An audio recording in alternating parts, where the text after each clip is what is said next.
Hello, it's Elle again. I hope I'm not bouncing all over the place again and breaking up and staticky. Let me know if I am, anybody that comes in.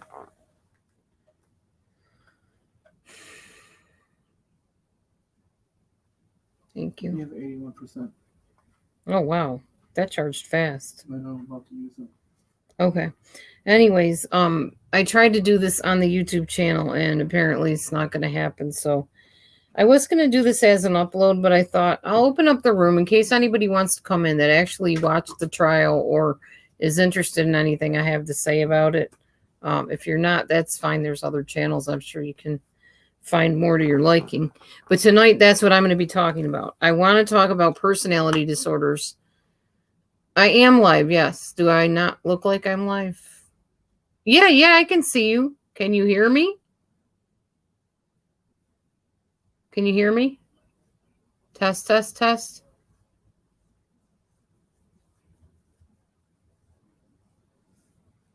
Huh? It says 0 under live chat. I don't know. I'm just going to do it. If it works, it works. If it doesn't, then I guess I don't know. Okay, good. Awesome. Maybe it's a little bit of a delay. So, as I was saying earlier in my YouTube, which unfortunately ended up getting shut down because I was breaking up and nobody could hear me. Now I've moved closer to the modem and I'm also on StreamYard. So now we can hopefully hear each other better or see each other better or whatever. Okay, it's been a long day. I did work today. So, no, you're fine. You didn't distract at all. So it's been a long day of work, and I have watched the trial intermittently since it started. And I actually knew about the whole Depp Heard thing since way back when, in I think it was 2015, 17. I don't remember, but apparently Amber Heard or somebody had, I think it was Amber Heard, who filmed the whole thing about him slamming cupboard doors and they were drinking or he was drinking or whatever. And I just thought, okay, it's just a, upset girlfriend reporting on her boyfriend. And I really was not that into Johnny Depp. I mean, I didn't know much about him. And I definitely had never heard of Amber Heard. I just figured she was some kind of model that hooked up with a really famous celebrity star. I wasn't into celebrities back then either. I had just started being interested in what was going on in Hollywood with the celebrities and started reading People magazine and stuff like that and, getting into the whole paparazzi thing. But from that moment on, when I thought this woman was being abused in a domestic violence situation, it caught my eye because, of course, I'm a victim of domestic violence as well, or at least domestic abuse, if not violence per se. I suppose choking somebody would be violent. Yeah, that would be violent. Anyway, this isn't about me. This is about my perception. I'm giving a disclaimer here that I put right on my video. This is my perception of what personality disorders played out in Amber Heard. Yes, it's the same person, and that is her. Okay, so first of all, let me tell you this. Amber Heard was diagnosed by a bona fide therapist. I don't remember exactly all her credentials, but she was diagnosed as having borderline personality disorder, histrionic personality disorder. She was not diagnosed, from my understanding, with narcissistic personality disorder. However, I will say I saw some narcissistic traits in her, but borderline people can have narcissistic traits. So, in no way, shape, or form am I attempting to diagnose Amber Heard in this video. So I don't want to hear later on, oh, there she goes, trying to act like she's a therapist and she's not legally able to diagnose, blah, blah, blah. I'm not trying to do that. I'm just pointing out traits, okay? Traits of where I see narcissistic personality traits and borderline traits.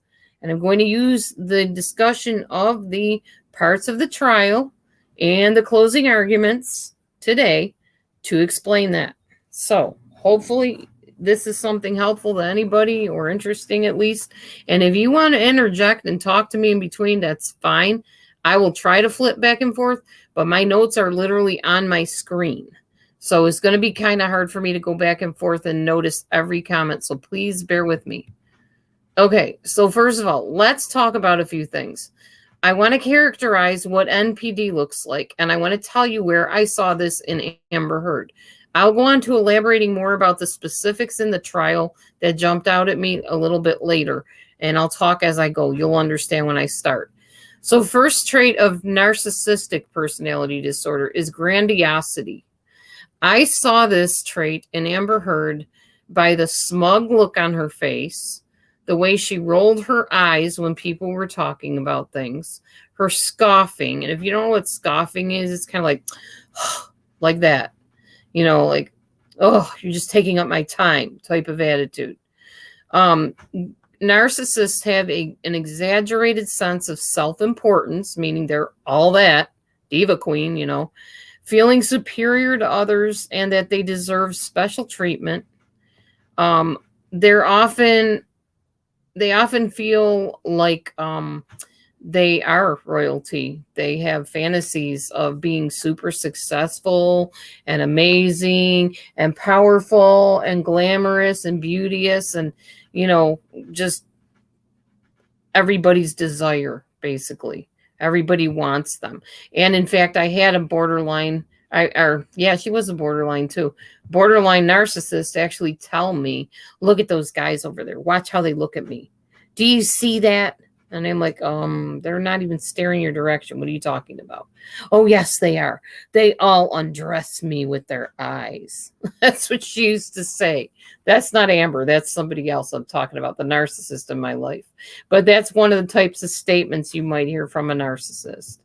I don't know the kind of statements that Amber Heard might have said like that, but it's very clear if you watch her, the way she carries herself, her pompous attitude, the showing off for the cameras, which that's coming up next.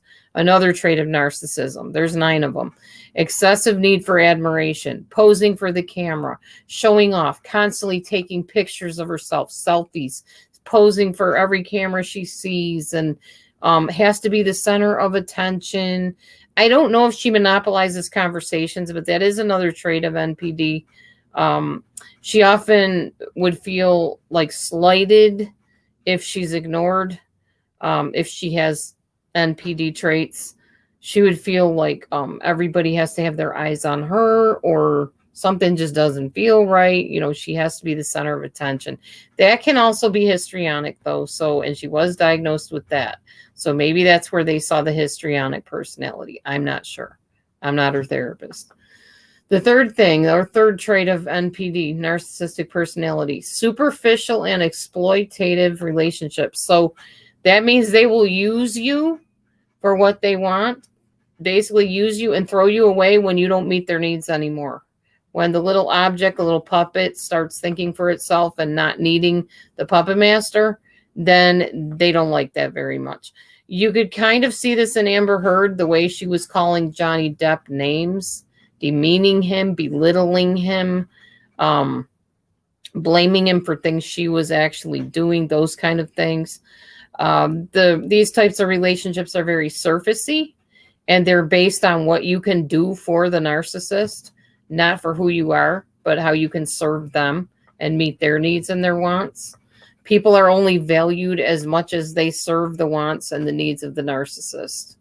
So basically, I saw this kind of in the fact that Johnny Depp was only useful to her when he was giving her money and placating her and providing her material possessions. But as soon as he started speaking up to her, he was pretty much chewed up and spit out, as far as I'm concerned.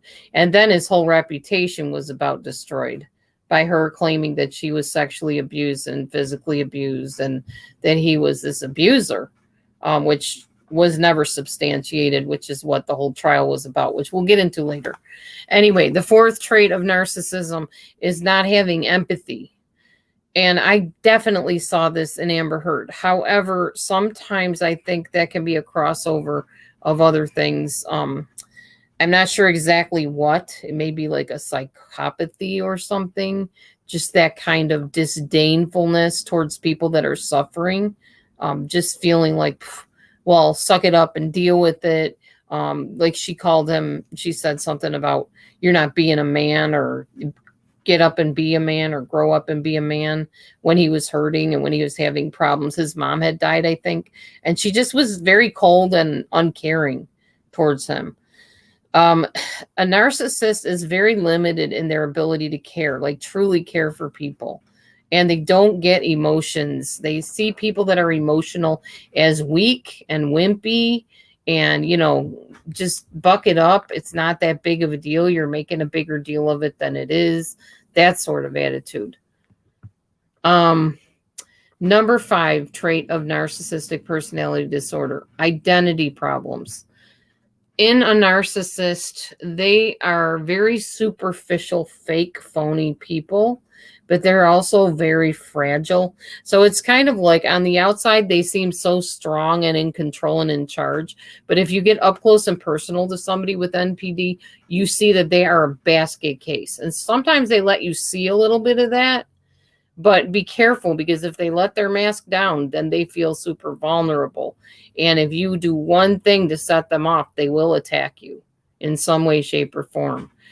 Their very sense of stability and equilibrium depends on the fact that you admire them, adore them, praise them, worship them pretty much. So their grandiosity, if they sense that you're questioning them or you don't understand what they're doing or you don't like what they're doing, it's very shaky. And yes, they become very easily threatened and they are very fragile and they will snap. They will often deny any type of reality that is contrary to what they want to present to you. So for instance, in my case with the narcissist, when I saw how she was treating her daughter, telling her she could do anything she wanted, but when the girl made a choice, she'd like bite her head off. And I questioned her about it. Like, why'd you tell her it was her choice, but then you jumped down her throat? When I questioned her, I became target number 1. It was like the torpedoes that were aimed at other people all of a sudden about faced and came towards me. Hi, LB. Hey. So yeah, that is another thing, that if their grandiosity is threatened, watch out.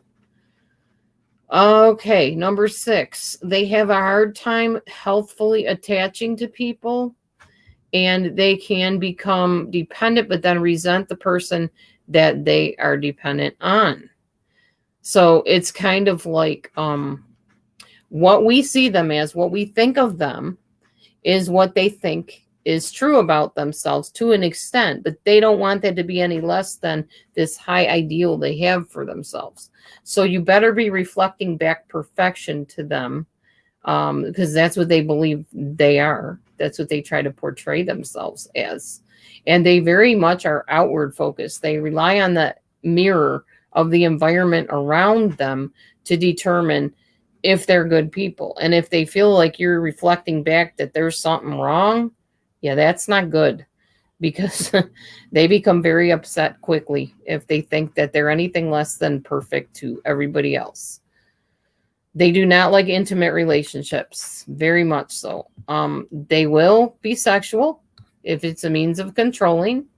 If they think they can wrap you around their finger by being sexual with you, oh yes, they will. Chronic feelings of emptiness and just being bored all the time, never satisfied, always wanting more and more and more, just never feeling that completeness within. I definitely saw that with the narcissist in my past.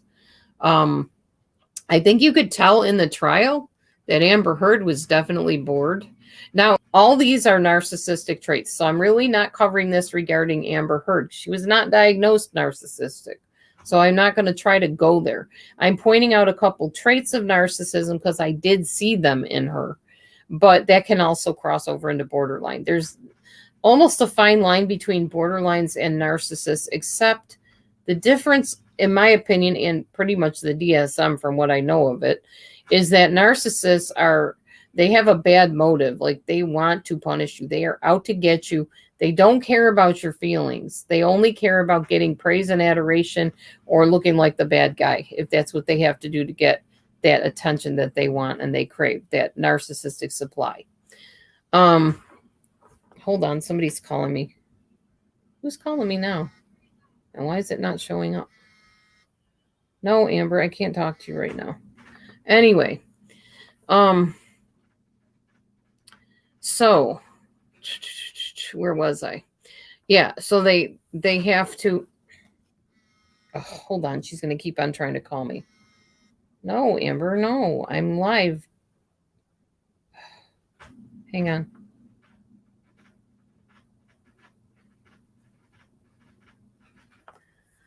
All right. Anyway. Oh, she needs to show me something. Okay, hold on. Show me then.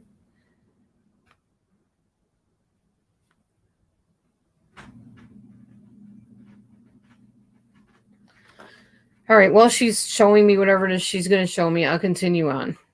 So, yes, they have feelings of emptiness, boredom, never satisfied. I remember when the narcissist in my life said, I want to tell you something as my armor bearer, which means kind of like an assistant. I need you to keep me entertained and oh yeah, I need you to keep me entertained. Send me funny things in email. Make sure I'm always, laughing or engaged. And I was like, okay, no problem, piece of cake. She's like, no, you don't understand. I'm never content. I'm never content. Nothing satisfies me. I always need more. I always need to have better. And she wasn't kidding. And that's the thing about narcissists.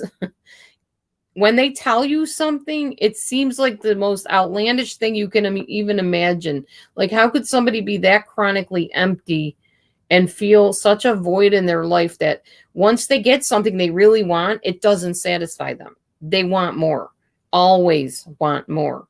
There is never this sense of I have reached something and attained something that satisfies me. Never, never. Hi, coffee and conversation. Welcome. Um, and it's the weirdest thing. If you never experienced that in another person, it's eerie. It's like not just weird, it's eerie. Because, most people that if they're going for a goal and they achieve the goal, they're like, oh, good, I did it. And they feel good about it. Not a narcissist. It's just like, oh, well, good. I did it. What's next? Literally all the time. It never ends. They're like bottomless pits. And you have to entertain them and you have to make them happy. And it's awful. It's absolutely awful. Okay, anyway, next. Yeah, and if they don't get that attention and they don't constantly feel that you're meeting their needs and entertaining them or keeping them busy and engaged and satisfied, they will become very restless, depressed, angry, and yes, bored.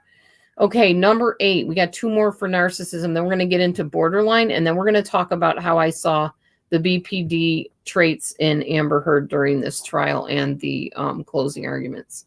Okay, so vulnerability to life transitions. Basically, they have trouble being realistic and they don't maintain professional goals very easily. They don't tend to stick with things. They become very angry with the people they work with and for. They will blame them for things that are actually their fault. If they fail at, for instance, a job that they're asked to do, well, I did what I was supposed to do. You just made the job too hard.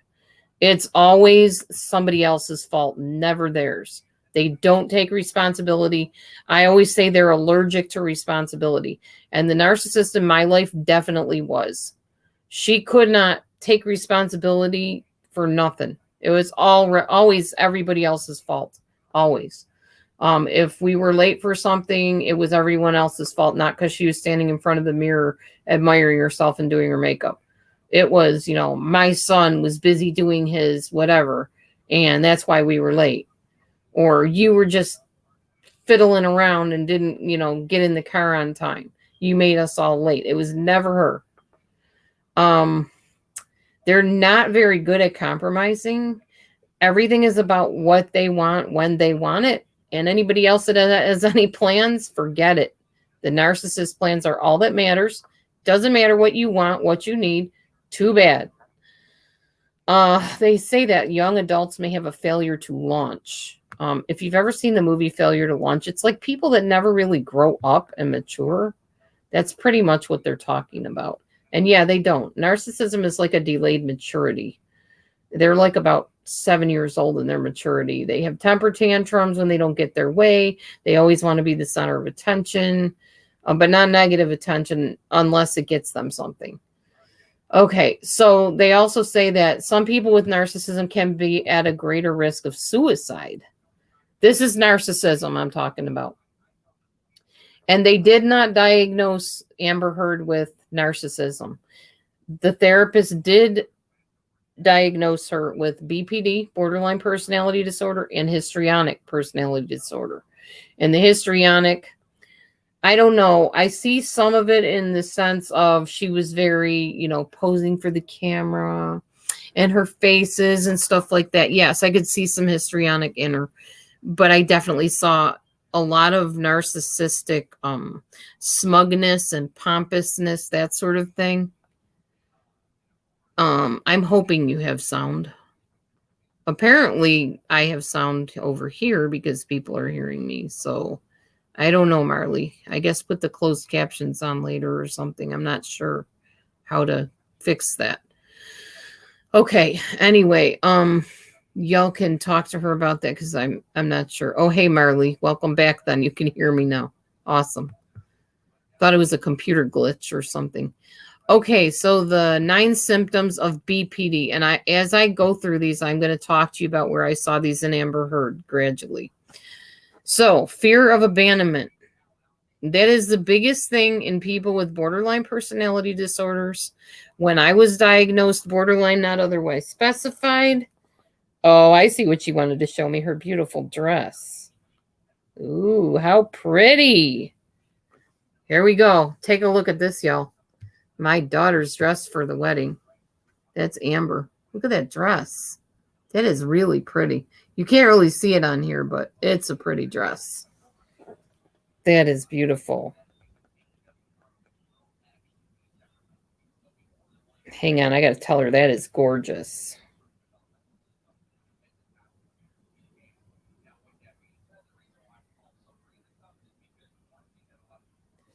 Wow. Okay, anyway, I'm all impressed. My daughter was trying in vain to try to find a dress for that wedding. Her friend's getting married. Okay, so people with borderline personality disorder are often terrified of being abandoned or left alone or on their own, coming home late from somewhere, or planning a vacation even. If you are like dating a borderline or living with them, that can majorly throw them into a meltdown or a frenzy. It's because of object constancy issues, or as I call it, latent separation anxiety. That's what causes this. It's a feeling that the person that you love disintegrates into thin air when they say goodbye or so long or see you later or I gotta go. It's almost like forgetting that they ever existed. We are afraid when you leave that we are going to forget you. We're going to forget your face. We're going to forget the feelings we felt that felt so good while you were with us. We're going to lose that. And really, when someone leaves the room or leaves you, you do kind of lose some of that. I mean, you're going to because they're taking that energy with them.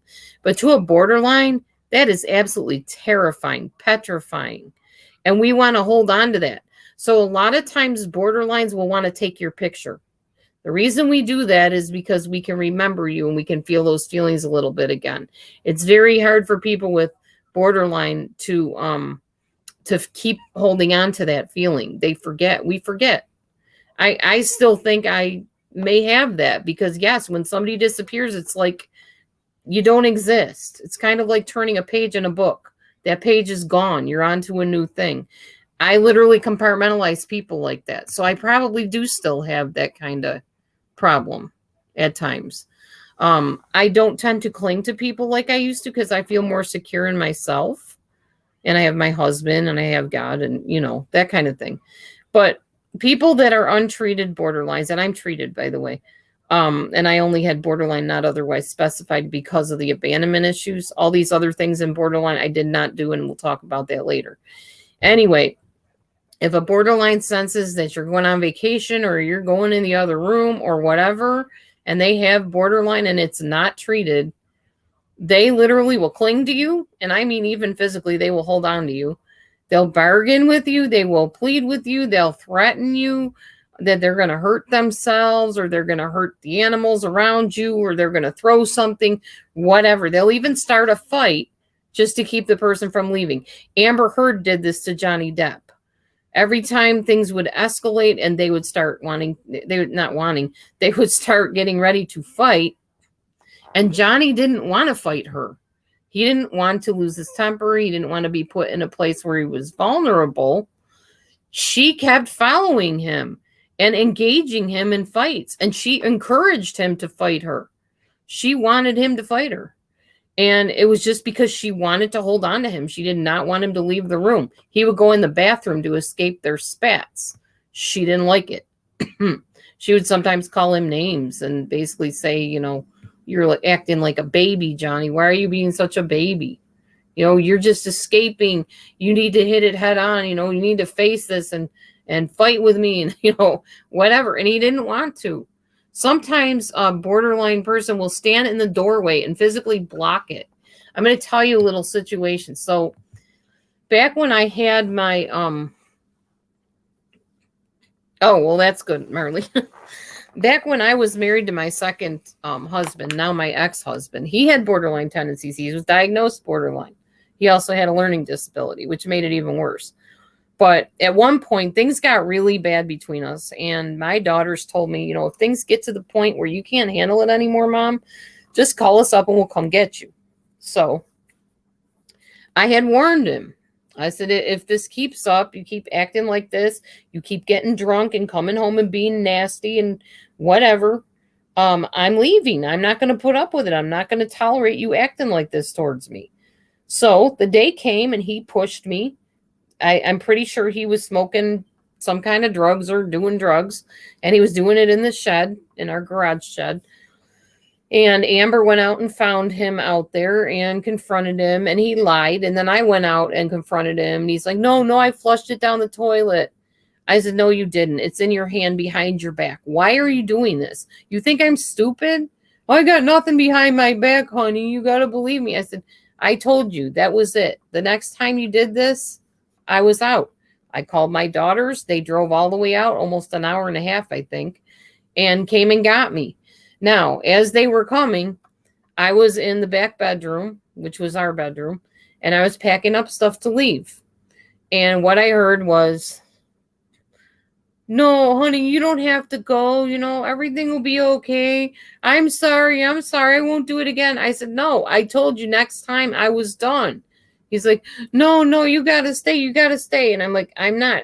He's like, are you sure you want to do this? You want to just end things just like this? I said, yeah, I do. I'm not saying I'm going forever, but I need time to think. I need to get away and figure out if this is what I really want the rest of my life, And then he started with this, well, F you, you're a blankety blank, blah, blah, blah, just blew into this fit of rage, And then he's like, fine, you made up your mind. I can't change your mind. You go ahead and go, you blankety blank. I never loved you anyway. I don't care about you. What did I ever see in you? I'm like, oh, Lord. I mean, like it was snap, snap, snap. Just from please don't leave me. Please don't leave me to, you sure this is what you want? Are you sure? And then, I don't care. F you, just blasting me. It was just that quick. And that is a borderline. Bipolars do not act like that. Bipolars, they will have like depressive episodes that last for like weeks at a time. And then they'll have like manic episodes where they're up all night and they're partying and they're sleeping around and they're going shopping, spending money. They don't have that kind of thing. But borderline is just snap, snap, snap. It's like real quick. Oh, I know, LB. I did eventually. So yeah, that was evidence of borderline personality disorder in my ex-husband, which he was diagnosed with by a professional, mind you, not by me. Okay, anyhow, Amber Heard did the same thing to Johnny Depp. And we heard instances of it several times throughout the trial in the recorded audios that Amber Heard herself actually recorded, where she actually would go from this anger thing to, oh no, Johnny, please, please don't leave. Come back and talk to me. Oh God. I'm sorry. That makes me nauseous when I think of it, because it triggers me back to all that crazy behavior. So yeah, that's borderline behavior right there. And I definitely saw that in Amber Heard. And obviously the person that diagnosed her did too. Okay, so let's see. Another instance. A guy I know, actually he's a relative. We were going out with some people to the zoo for the day, and he was dating this girl that clearly had borderline personality disorder. Pretty sure she was diagnosed too. She literally blew up his phone every 5 minutes, calling him. Hey, what are you doing? I'm out with my family. And my friends. We're going to the zoo. Okay, I just wanted to call, make sure everything was okay. Okay, yep, everything's good. I'll let you go. Okay, bye. I'll call you later. Yep. 5 minutes later. Hey, I miss you. Are you okay? Yeah, I'm at the zoo. What is the deal? I just talked to you 5 minutes ago. I know, I just had to hear your voice. Okay, I'll let you go. And then she'd hang up 5 minutes later. Hi, I know I said I wouldn't call you, but I miss you. Are you going to be long? It went on all day, literally, every 5 minutes. We were all irritated. It was like, we're trying to enjoy our darn day at the zoo. Will you please not answer the phone when that girl calls you? And he said, I can't do that. You don't understand. She will flip out if I don't answer her call. That is a borderline, by the way. Yeah, that's a borderline. Those are the ones that have the object constancy issues. They will blow up your phone all day long if they have to, just to make sure you are still there and still in existence. Finally, he ended things with her because it just got to be too smothering. And unfortunately, as much as these people want to cling and not lose you, they do exactly the opposite. They drive you away. Yes, it was very cringy, Mommy Mars. Very cringy. Okay, next. Unstable relationships. Well, you can imagine why. People with BPD have very fast, very brief relationships. They put all their eggs into one basket, you might say. And they believe that whoever this person is they're with is it. They are the ideal relationship, only to eventually realize that the other person is human. And they're not going to complete them and do everything exactly the way they want them to. They're not always going to be there at their beck and call. And at this point, when the borderline realizes that this partner is not God Almighty like they painted them as in their mind, then all of a sudden they will flip. And you become awful, terrible. I don't know what I ever saw in you. You're a waste of my time. You're a waste of my effort. You're worthless. You're useless. You're a mistake. You're the worst thing that ever happened to me, and you're scum. And relationships with a borderline, they don't have an in-between. You're not good sometimes and bad sometimes. You're really good and awesome and wonderful and amazing. And I just exalt you on the throne above the heavens. You're like a goddess or a god at one point. And then once you disappoint them, you're the devil himself. You're evil. You're awful. You scare me. I don't even want you around me. You disgust me. And that's a borderline. It's all or nothing thinking. It's idealization and adoration to anger, hatred, and resentment and devaluing. And it's very, very extreme. Hi, Mask Poofer. Hang on a second. I will be right back. Let the teddy bear in. Hang on, TT. Come on. Ooh, you don't want to be outside, Ted? Dark out. Not time for teddies to be out anymore. You want some food? We pause for this brief cat feeding intermission. There you go, buddy.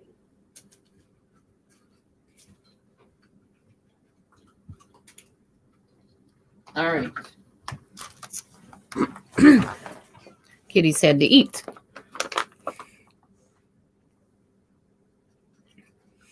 Okay. And I will read your comments as soon as I'm done rattling on about this stuff. Okay. Number 3, unclear or shifting self-image. Oh, by the way, I think you're going to find this borderline trait. I'm not sure if Amber Heard lost the trial or not, this defamation trial. Johnny Depp is suing her for defamation for an article that she posted insinuating that he was this vicious monster, abuser, sexual abuser, physical abuser, emotional abuser, psychological abuser. And she posted it without his name in it, cryptically kind of, but in such a way that people would know it was she was talking about. So that's what that's all about. And that's what this whole trial was about, was Johnny Depp was suing her because it cost him his role as Jack Sparrow in Pirates of the Caribbean. So basically kind of ruined his livelihood. And that's why he sued her. But most people think that the reason Johnny Depp sued her, oh, hey, Miss Ducky, was because not just for the money. I don't think he really cares about the money. I mean, the man's got millions. What would he care about money for, really, honestly? He wanted to teach her a lesson, I'm pretty sure. He wanted her to be exposed. He probably wanted her to feel even a portion of the pain she caused him, physically and otherwise. And he wanted her to be found out and maybe pay a penalty. I don't know if she's going to get some jail time, prison time, or what, but she perjured on the stand. Not once, but many times. So I think he just did it as an example, to set an example of her and to give her a wake-up call, maybe. I don't know. Okay. Anyway. So they have an unclear or shifting self-image, borderlines. When you have borderline personality disorder, your sense of self is very off kilter. You don't really know who you are. You don't really have that inner strength or knowledge of who and what you are. So you'll go from being okay with yourself to really hating yourself and loathing yourself, even seeing yourself as evil. You might have no goals for your life or even know who or what you are and what you want or need. This can show itself in changing jobs a lot, changing values, changing your beliefs, changing your sexual identity, changing friends, that kind of thing. Everything changes. And yes, that's probably another way that I am slightly borderline. Or maybe that's the cyclothymia in me. I'm not sure. The job hopping for years, the church hopping, never being satisfied, never staying put. And I still do that. I still don't feel content a lot of times in things that I do. Although I have to say, the job I've had, they keep calling me back to stay at this job. And then I have that other interview tomorrow for the gift store. I don't know. I haven't really felt flighty like I used to. Like, oh, I got to get out of here. I got to try something else. I'm missing something. I've actually kind of looked forward to going to work. So that's a huge thing for me. Okay, anyhow, let's continue. So yeah, I don't know how this affected Amber Heard as far as did she job hop or change values, beliefs, sexual identity. Yes, probably sexual identity. I know she was bisexual for a while. She had a female partner, and then she was with Johnny, and then I guess she was with somebody else, James Marco or something. And something about Elon Musk. I don't understand all that stuff. I didn't get into all the, details of the whole thing. But yeah, I guess she kind of changed her identity somewhat. But I don't know that that's part of her end of the BPD issues. All right, next. Impulsive, self-destructive.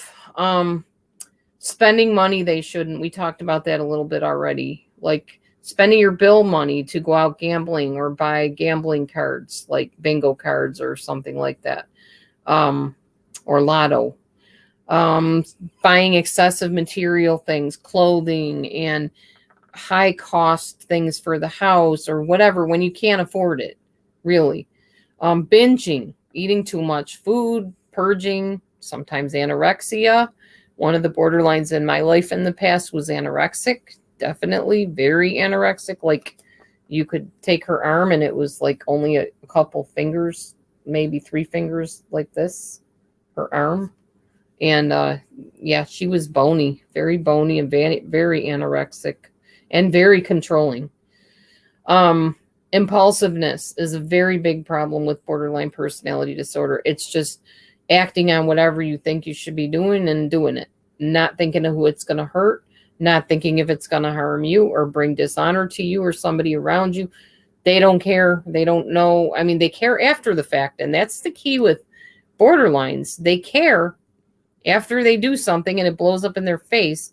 A narcissist, I don't think they care too much. It's just like they care about getting caught. Whereas a borderline really cares. They don't want to hurt you. They don't know why they hurt you, but they keep hurting you. So that kind of thing. So yeah, ultimately they do hurt their friends, their family, because they are very impulsive and they don't think about stuff before they do it.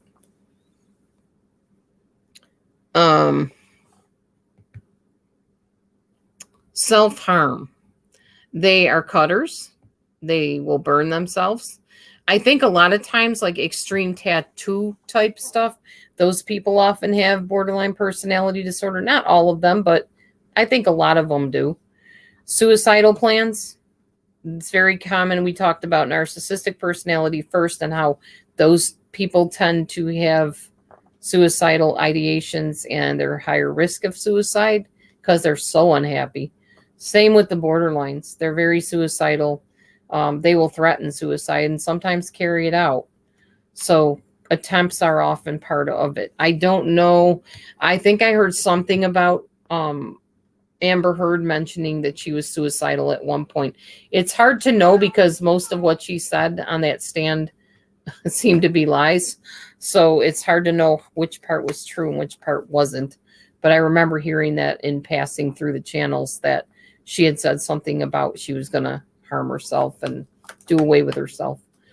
Okay, extreme emotional swings. It can take the tiniest thing to upset somebody with borderline personality disorder. They have intense moods that end quickly. I told you about that. They last a few minutes to maybe a couple hours. And we did see that with Amber Heard, how her swings would go from, I love you, Johnny, you're my everything, to, oh, Johnny, don't be a baby. You're just a washed up old man. You know, come on, engage me, Johnny. And then she told him at one point that she didn't mean to bang his head with the door.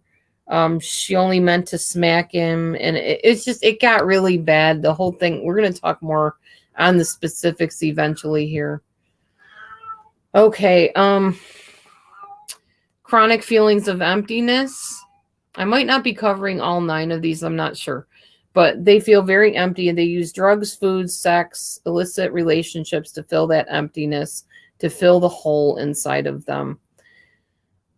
Explosive anger. They're very short-tempered. They often have temper tantrums. They will yell, they'll spit, they'll throw things. They become enraged and they can direct their anger at themselves or at other people. Definitely see this with Amber Heard, and we'll talk more about that as I get into more of the details of the actual case and the closing arguments of the case. Number 10, feeling suspicious. Actually, this is technically 9. I'm sorry. Feeling suspicious or out of touch with reality. They often will dissociate, become foggy-headed. They will lose time. They'll forget where they are, who they're with, what they were doing. They just kind of zone out and then come back. They often believe that people are talking against them, plotting against them. They're paranoid sometimes, and they become very obsessive, definitely, about this, about paranoia. They insist that somebody doesn't like them and they're plotting against them. Yeah, it's pretty bad. Okay, so let's talk about a little bit more about the actual case that we're talking about. You're not going out, Ted. And I will leave the YouTube channel where you can actually watch the closing argument, which is, as far as I'm concerned, amazing because Camille Vasquez, she was the one that did, she was Johnny's lawyer, I think, his attorney. And she questioned Amber. I think she questioned Johnny too, but I'm not sure how that went. Because like I said, I didn't catch all of the trial. But I did watch her question Amber, and she was firing things at her like this, rapid fire. What about this? Well, you said this. This wasn't true, was it? You know, she was just like, you'll see. You'll see when you start watching some of the videos if you haven't seen them yet. I encourage you to watch the cross-examinations and the closing argument with Camille because she was amazing. All right, so Amber Heard told everyone that she was a battered woman. She was a survivor of domestic abuse. Yet, clearly, on the recordings played in court, it was she who was taunting, mocking, and demeaning Johnny Depp. Now, what is this? You're the one that's guilty, but yet you are saying the other person is. There's a word for this, and it's called projection. And that is why, yeah, she called him a washed up old man. That is why I said I see narcissistic tendencies. Oh, I love Camille Vasquez. She's amazing. I hope she and Johnny do get together. They'd make a cool couple. That'd be cool. Anyway, so that's projection. Amber Heard is the abuser, but she's projecting it on like Johnny is the abuser and did all these terrible things to her. He didn't apparently do anything to her other than at one point, I guess he accidentally bumped her head into his head because they were scuffling. And Amber was trying to, who knows what with him. I don't know. But he never, purposely lashed out and hurt her or hit her. There's no evidence of that whatsoever. No videos, no audios, nothing. If anything, Johnny apologized for his nasty words that he said to her, but never once apologized for any physical stuff he did to her because there was no physical stuff as far as evidence showed. So during one audio, she can be heard arguing with him that she only hit him and didn't punch him. She said, "You weren't punched, Johnny. It was a slap. It was an open hand. I didn't punch you. You haven't been punched." As if either one is okay to do to your husband or your wife. Suck it up, Johnny. It was just a smack. I meant to smack you, but it wasn't a punch. Since when is it okay to mean to smack your husband or your wife for that matter? That's demented. I mean, if you're playing back and forth, that's different. But I'm talking about in a physical altercation type way. Yet she put a fake bruise on her cheek and told everybody that Johnny punched her or beat her or something. And the reason they knew that this was not true is because, well, several things. She told people on camera that she used a bruise kit. Now, a bruise kit is not to cover a bruise. Apparently, a bruise kit is to create a fake bruise. So she kind of told on herself without really meaning to. So yeah, people caught that pretty quick. She arranged for the paparazzi cameras to arrive at exactly the right moment for her to then freeze in place and pose with her fake injury for the world to see on the exact cheek it happened on. In fact, the paparazzi, they knew which side of her face to show because I guess she must have told them or something, or she showed it to them when she walked by and posed. They didn't know why. They didn't understand what was going on at the time, apparently. And interestingly enough, the mark only appeared days after seeing Johnny Depp. So it just like suddenly appeared, this fake bruise.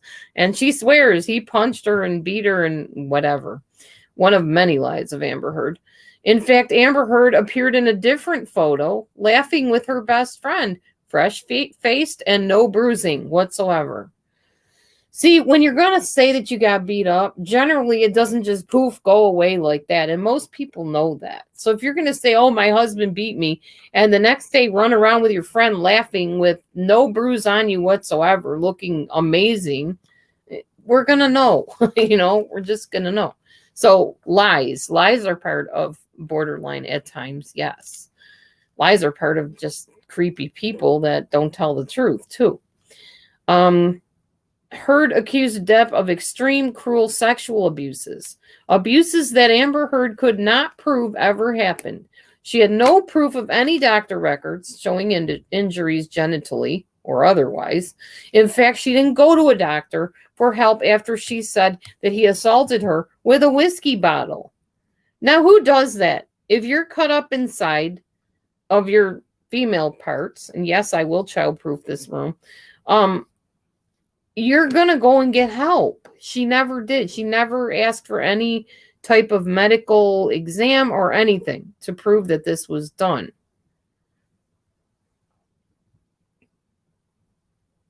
Yeah, she said where she would be. Yeah, exactly.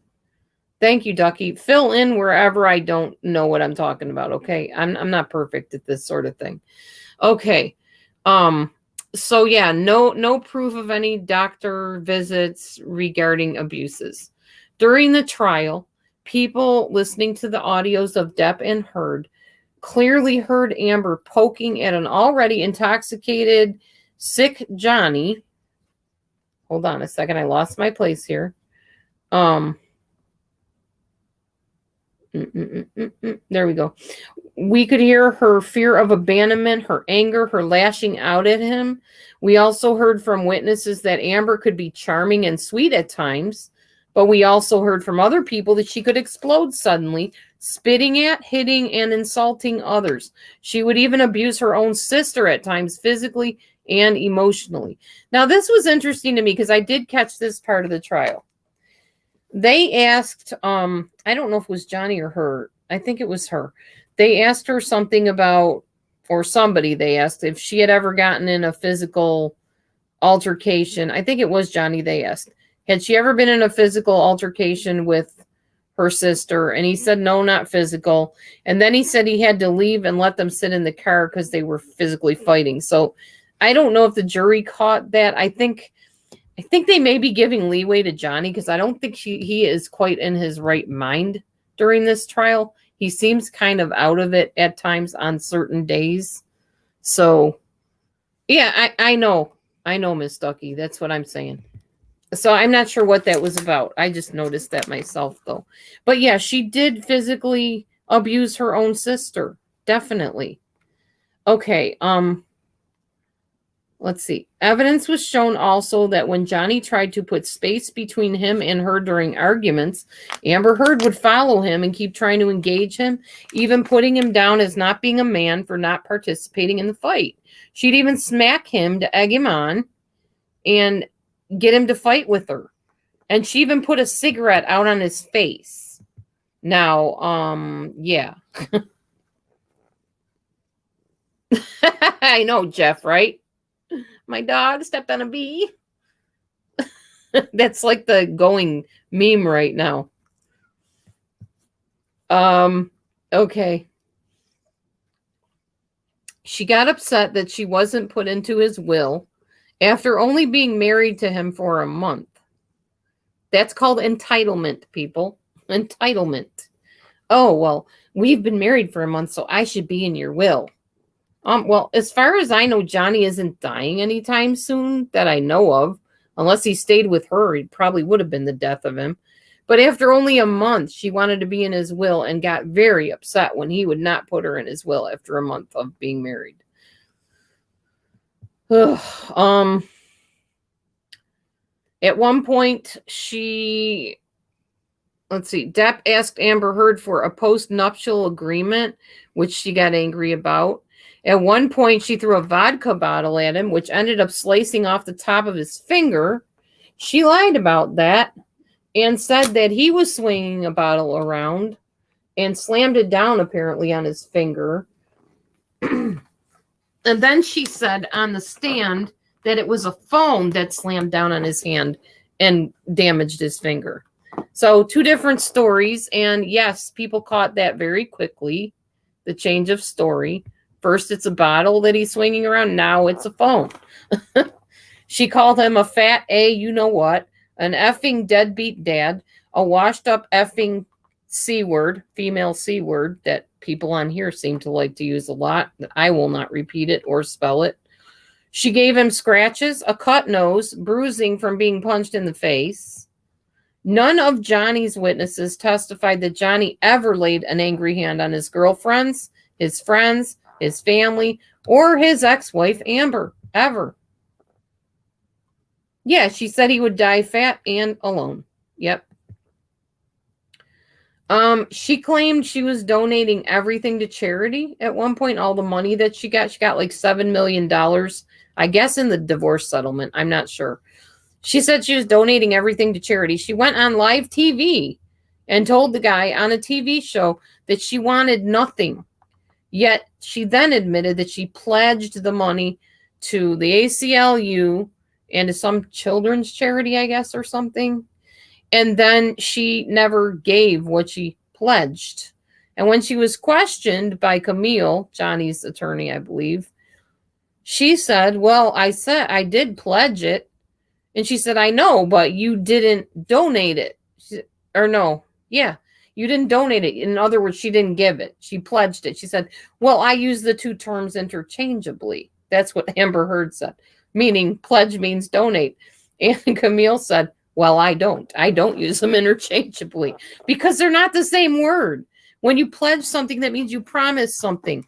Donating means you give something. She never gave it. She gave a portion of it, but she didn't give it all, even though she claimed she wanted nothing. And people had a fit and found out that that was another lie. She never gave the money that she said she was giving them. Millions, she said she was giving them. She claimed that Johnny Depp sued her for defamation, so she had to use the money for that, which was a blatant lie. And she also had the money in her possession for 13 months before Johnny sued her. So she could have given the money then and didn't. So again, another lie. Is that borderline? Is it just a pathological liar? Borderlines can be pathological liars. That's the thing. So can narcissists. So you decide. I don't know. She wasn't diagnosed with narcissism, so we can't say. But she was diagnosed borderline, so that might be part of it. The fake crying with no tears, even her acting coach said that Amber Heard could not cry real tears. Now, that, my wonderful people, is definitely a trait of narcissistic personality disorder from my recollection of what narcissism is. And I can remember the narcissist in my life. When her best friend died, she didn't shed one tear. She put on a black dress, black outfit, came out, and I said, why are you not crying? Aren't you upset? She's like, well, people die. I said, I know, but you were telling me how you love this girl, you helped her, and it wasn't for you, she would be nobody, and now she's dead. A young girl, like 12 years old or something. She said, oh, well, now I'll have to go to a stupid funeral and have to act all sad. And I'm like, oh my God. Yeah, that's a narcissist for you. So yeah, they don't cry real tears. And actually, even on the stand, when she was doing her little phony act of, and Johnny hurt me and blah, blah, blah, there was not one tear. In fact, people in the comments were typing in, come on, shed a tear. You can do it. You can do it. And she couldn't. She didn't cry, basically because she's a phony anyway. But yeah, they don't display their emotions and affections outwardly in a proper way. And even her facial gestures throughout the whole trial were very weird and off-putting and odd. That's also a sign of narcissism, in my opinion. That's a narcissistic trait. I don't know about borderlines. I've never really seen a borderline, like, per se, make weird faces, but maybe they do. I don't know. But she definitely did through the whole trial. Very odd faces.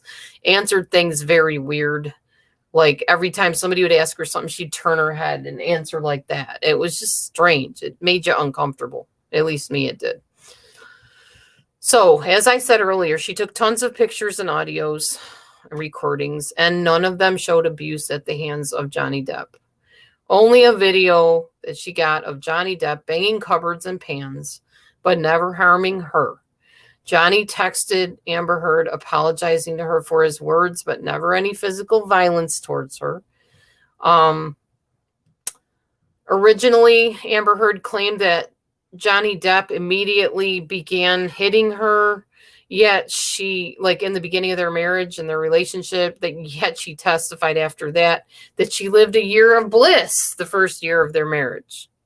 Another discrepancy that alerted people.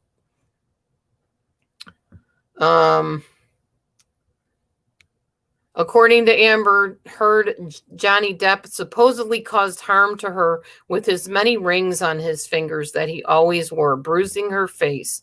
Yet again, no pictures showing any evidence of this, of her. Right after, no pictures of it. Another lie. She claimed that Johnny Depp smacked her, whacked her in the face. Yet again, more pictures showing nothing. No injuries. Claimed Johnny knelt on her back so hard that she was concerned about wearing a backless dress because the bruises would show. They showed a picture of her in that backless dress. No bruises. No evidence of any abuse or anything. Another claim of abuse during a night that she appeared on TV the next day with no evidence of brutality the night before that she alleged. And acting all histrionic and goofy and giddy like nothing was even wrong. She took pictures of Johnny, or what Johnny wrote with his bloody finger and paint on the mirrors after he cut his finger off. Yet she didn't take pictures of her own injuries she claimed happened at the same time. Supposedly very horrible and painful injuries. No evidence. At one point, Amber Heard flew with a man on a plane to whom she asked, "Have you ever gotten so mad you just lost it?" This is a narcissistic trait. They tell on themselves. And you don't usually have to listen super carefully, but if you are listening, they do tell on themselves. She's basically, in my opinion, asking him, what is wrong with me? Why do I just lose it sometimes? A nurse documented that there were no requests for any type of medical treatment in her notes after supposed injuries. Johnny's sister did not observe injuries on Amber Heard that she claimed were caused by Johnny soon after. Originally, Amber Heard claimed to someone that Depp's finger was severed from him swinging a bottle around, yet on the stand she claimed it was smashed by a cell phone. I told you that earlier. In another incident, Amber Heard alleged sexual abuse by Johnny, but actually what was seen was Amber was chasing Johnny Depp from the house and then begging him to stay while clawing at his hair and clothes, leaving him with scratches on his face. In another incident, Amber Heard claimed Johnny was pushing her sister at the top of the stairs. She was afraid he was going to push her down. And actually what happened was an altercation with a Red Bull can thrown at Depp. And then apparently Amber punched Johnny, yet she claimed it was the opposite. And Kate Moss, who was at the top of the stairs, I guess, she must have fallen, but Johnny was nowhere near her and did not push her down. And in fact, I believe went to her aid after she fell. And Kate Moss went on the stand and testified, no, he didn't push me, which again was another lie by Amber.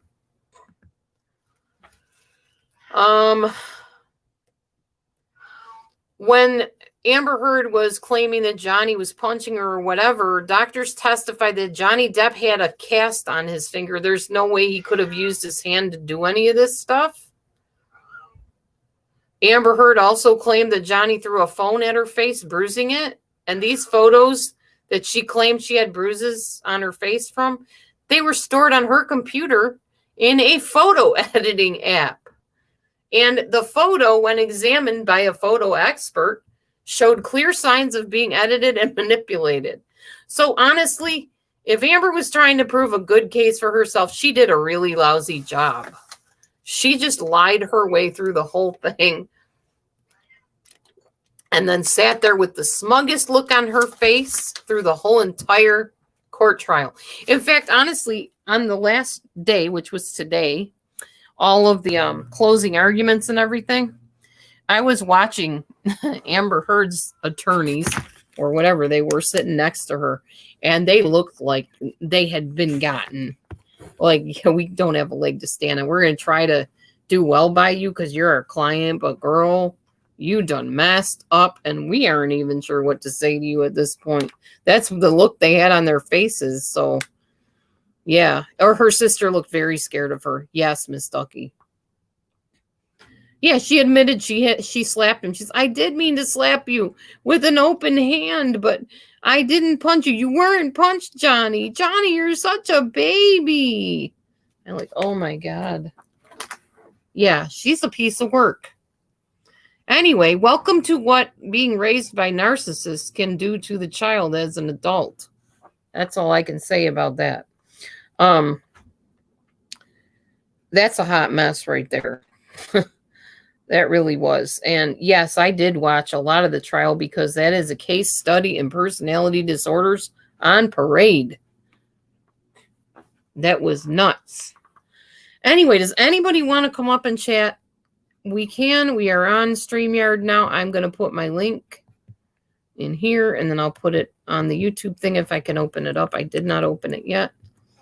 But I need to give my voice a little rest. If anybody else wants to come up and talk, I would absolutely love a discussion on this. If you want to talk, let's do it. Hold on, let me turn my voice off here on this YouTube side. My voice off here on this YouTube side. You got a little echo there. Okay, where is YouTube side? All right, we heard you the first time. There we go.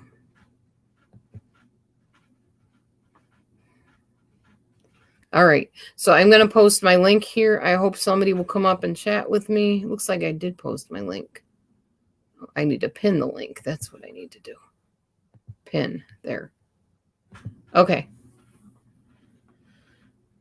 Anyway, any resemblance to anybody on YouTube to Amber Heard is purely coincidental. Maybe. I'm sure we all know people that act somewhat goofy like that at times, but maybe they do or don't have a personality disorder. It's hard to know on here. There's so many interesting characters on the YouTube side of things. But yeah, this was it was really interesting. Why do you have to have so many houses? You know, and that's what I say. I actually, you'd be a little bit proud of me. I actually donated $2 today to the Life and Crime channel or whatever it was called. And what I said in my little message when I donated my $2 was, stop idolizing people, dash, entitlement, comma, narcissism.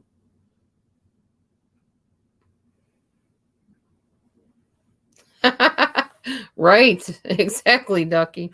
To hide from her. I believe, and I've said this many times, and I will say it again, I think we need to stop paying entertainers millions of dollars. It's not necessary. Give them a nice house, okay, give them a car, whatever. They don't need millions of dollars. People starving on the streets that don't have food need millions of dollars. Well, at least in food, you know. They need help. There's people starving, and we're paying people that memorize lines a bunch of money that could be used to help people that truly need it. And it bugs the heck out of me. Nobody's ever going to listen to me on that, but that's okay. I'm still going to give my opinion on that. I think money could be better spent than poured out to people that, you know, are celebrities or wrestlers or football players or whatever. I'm all for blessing people and helping them, but they don't need to live high on the hog just because they memorize a bunch of lines, living this life of being like almost a god or a goddess. See, we don't have kings and queens here like England does. We have celebrities that we turn into kings and queens. And then it goes to their head and they become narcissistic divas and gigolos or whatever the opposite of diva is.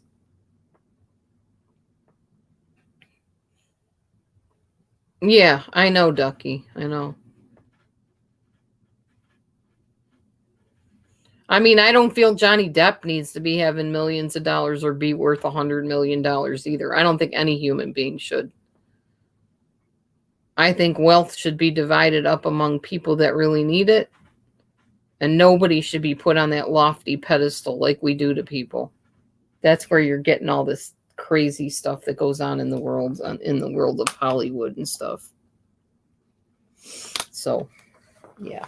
Anyway, that is my little rant, I guess, for the evening and my commentary.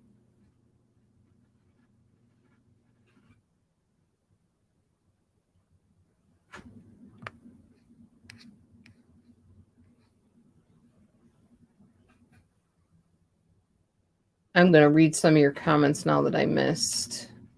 Mommy Mer says the money should be generously donated to homeless animals. There you go. And homeless people. No.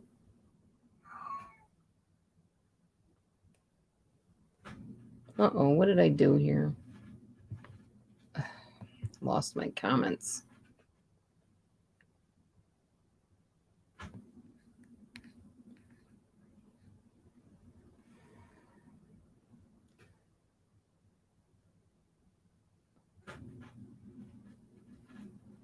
All right. I'm going to skedoodle for now. You guys have a good night. Thank you for listening. I just wanted to share a little bit about my viewpoints on how this all relates to personality disorders, etc. So I will talk to y'all later and be blessed. Shalom.